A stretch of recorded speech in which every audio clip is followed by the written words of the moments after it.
Welcome, my fellow Shield Brothers. I am the Shield Brother, here for the History Armada. I hope you guys are having a fantastic day, a super Sunday, and a good weekend. Today, we are back again for the History Armada with another history lesson of our own. And today, on this day, we're going to talk about the Romanov Execution.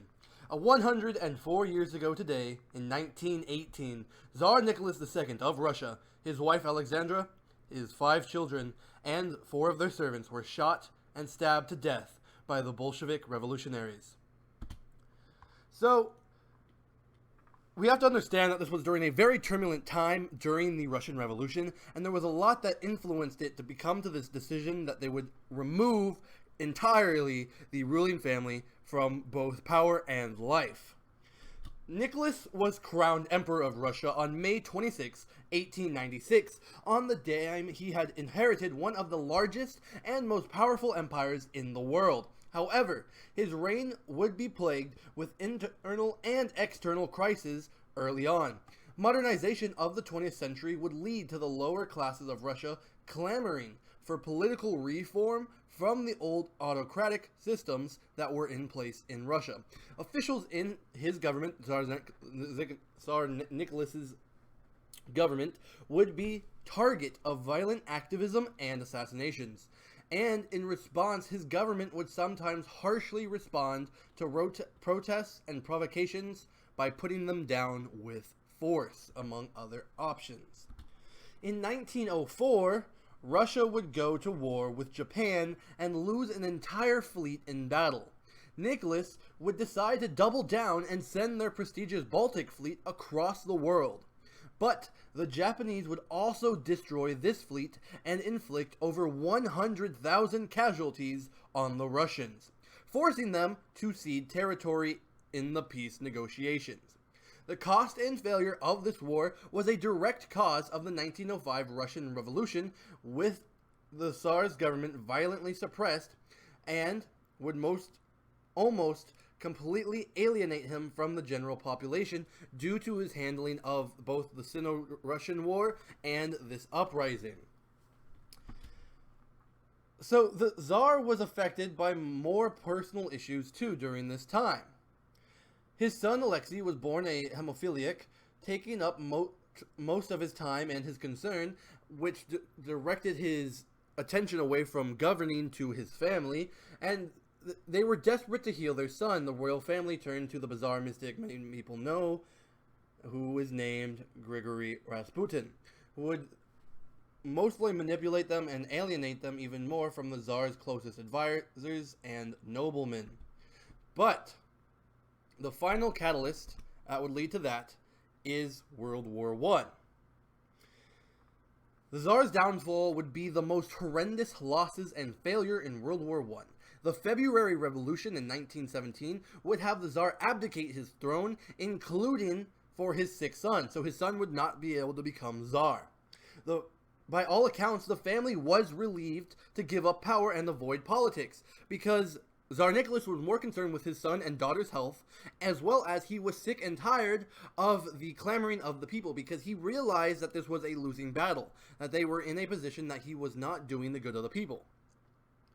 And because of this, basically they were willing to give up power if it meant that they could go live peacefully somewhere else. The royal family and their loyal servants were imprisoned in the Alexander Palace before being moved to Tobolsk and then, sorry if I butcher this, Yekaterinburg.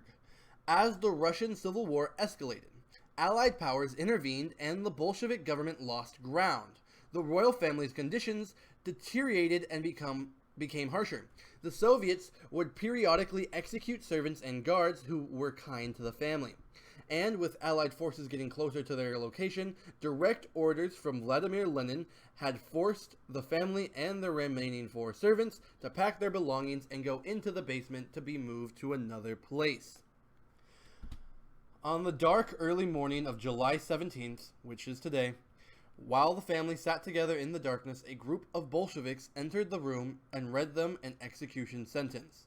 The Tsar and his family stood in front of their children and protested what was about to be done. However, pistols were drawn and unloaded on the entire family. The Tsar and his wife were killed immediately, but the bullets were shielded from their children. The noise from all the gunshots concerned the Bolsheviks, and smoke covered the entire room, making it difficult to see. The children and servants lay wounded and crying. The Soviets walked around the smoky room, stabbing and beating the survivors to death. The eventual shooting each of them in the head to ensure they were done, that they were dead, that they had been executed. The execution itself lasted a total of 20 minutes. The location and disposal of the bodies was subject to a great mystery for the next century.